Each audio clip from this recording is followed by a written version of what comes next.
politics, and power.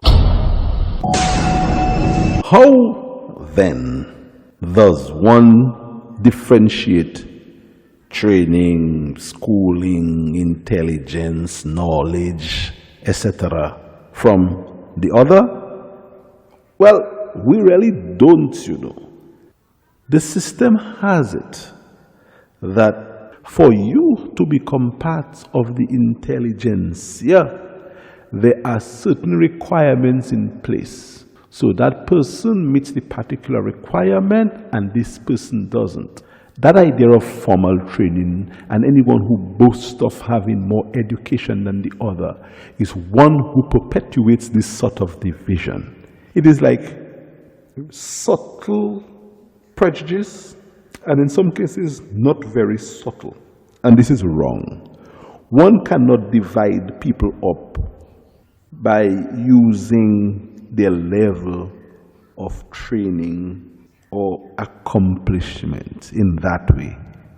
This is textbook prejudice, especially when it's done one-on-one in the interests of the one who is doing it excelling to a level which they believe is beyond the ordinary person. The fact is, leading a people does not mean ruling a people. You lead, you govern. You do not rule, nor do you control. And anybody who understands that would be humble in their posturing. You cannot, you ought not, you should not, as a trained person, decry an individual whom you intend to lead as an uneducated person. These things just do not go hand in hand. Humility, which you gain from intelligentsia, the system of training itself, should tell you, if you are conscious enough, that this is something that is not done, nor is it encouraged. In fact, I am sure that one who is properly trained will not, should not, and is not expected to judge others based on their lack of training. That I am sure of. And if it is done, and it has been done, and it shall continue to be done, it is done for dubious reasons. It is done for questionable reasons. It is done for problematic reasons. It is sort of a divide and rule scheme which is only intended to benefit she who adopts that position to so divide, with the hope that they will rule the people, or someone would rule the people and they stand to benefit.